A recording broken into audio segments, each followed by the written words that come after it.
Hello. How may I help you? I'm here to see Marcel. Could you please let him know? You can just say Navia's looking for him. Sure. I will let him know right away.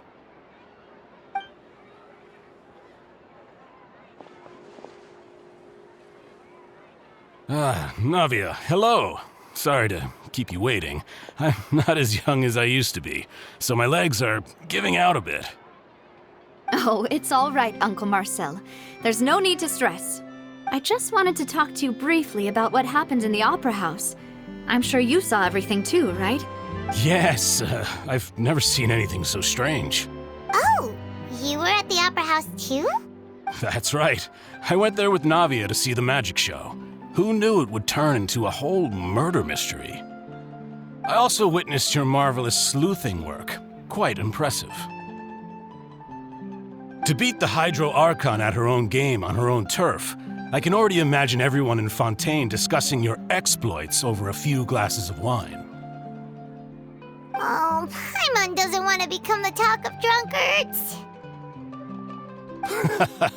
Apologies. It's just how Fontaine is as a nation. Everyone loves drama and theatrics. Uncle Marcel, you've also noticed that other thing, right? The fact that humans can dissolve in water? Yes, I was reminded of your father's case right away. Is that what you're investigating now? Exactly. I still don't have much solid proof, but I can sense that the other side has already begun to act. Oh, and what makes you say that? We were attacked on Araneus by some unnumbered Gardamex. And there was also an attempt to get me to drink water from the primordial sea. If not for the vigilance of my partner, I probably wouldn't even be here talking to you right now. Oh, you're giving us too much credit. Wasn't it you who protected us? Alas, it seems things are heating up again. The peace that Callus sought so dearly will soon become a thing of the past. But rest assured, Navia, Poisson will always remain a safe haven for you. If you're scared, you can always return there. If anyone dares to lay their hands on you there, the Confrérie of Cabrières will use its funds to the last Mora to bring them to justice. Thank you, Uncle Marcel. But I don't intend to go into hiding. I'm going to strike while the iron's hot. Do you have any new thoughts on my father's case? About that. Sorry, my age is catching up with me, so it'll take me a while to recall my memory. The Confrérie was responsible for that banquet, so I was out and about the whole time making sure things were running smoothly. I didn't even have the time to drink with the guests.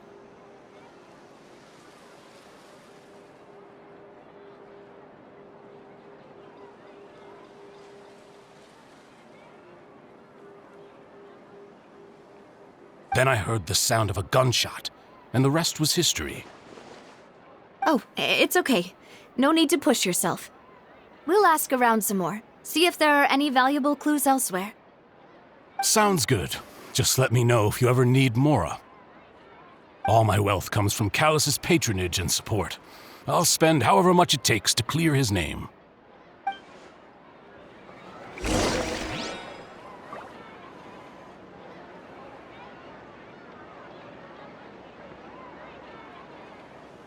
This can work. I'll just treat them as new samples.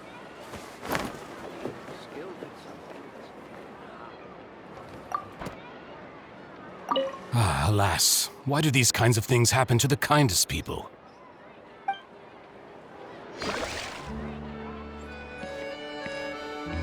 Every scent tells a story.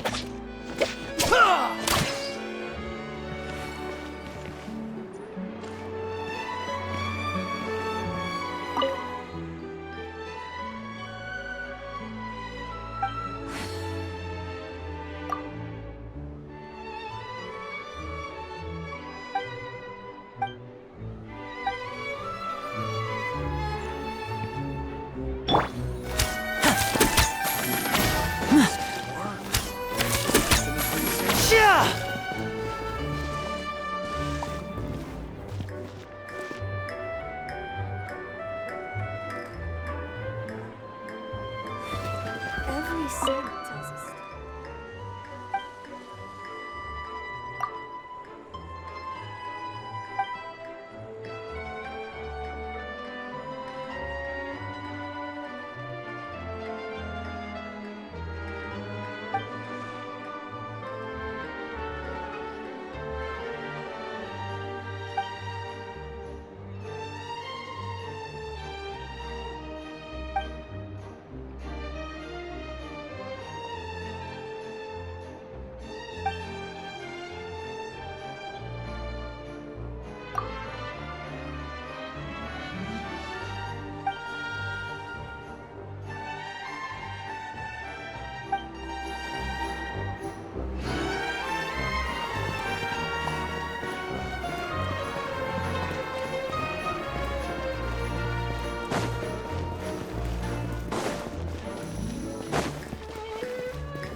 They really are incredible.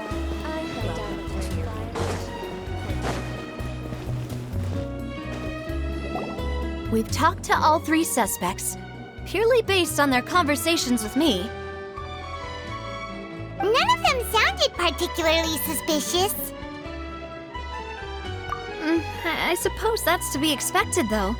If a single conversation's all that's needed to find them out, then my father wouldn't have needed to investigate the case for so many years.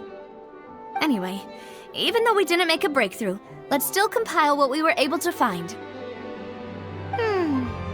But where should we start? Ah, you're right! Flora mentioned that Callus probably only ended up with the gun because of circumstance.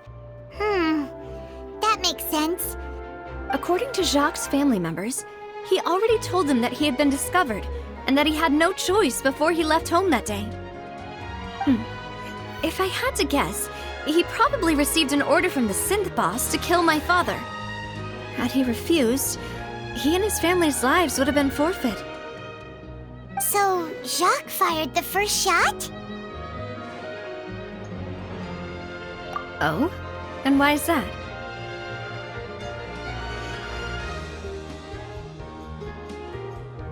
Ooh, that's a good point.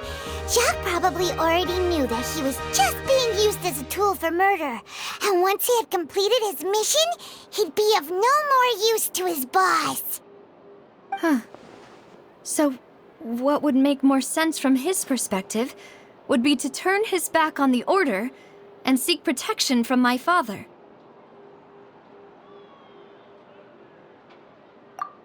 Makes sense. But without evidence, that's still just a theory.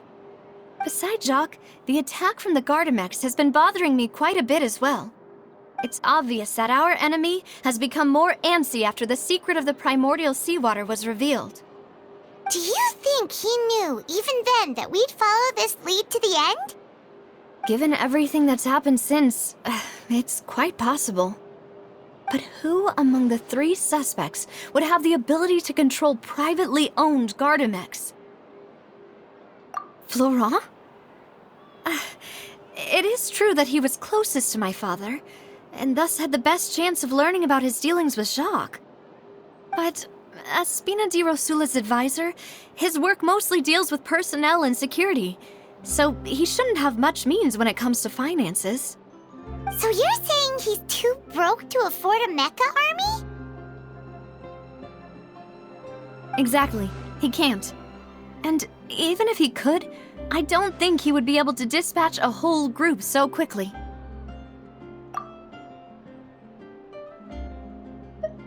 Uncle Marcel?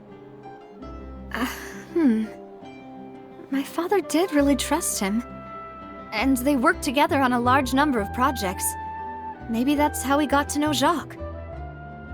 And with funds from the Confrérie, he could also afford a large number of Gardamex. Still really hard for me to imagine, though. After all, Uncle Marcel has been around since I was just a child. Also, wouldn't this mean he has been spending a whole lot of mora and energy to fight his own synth business?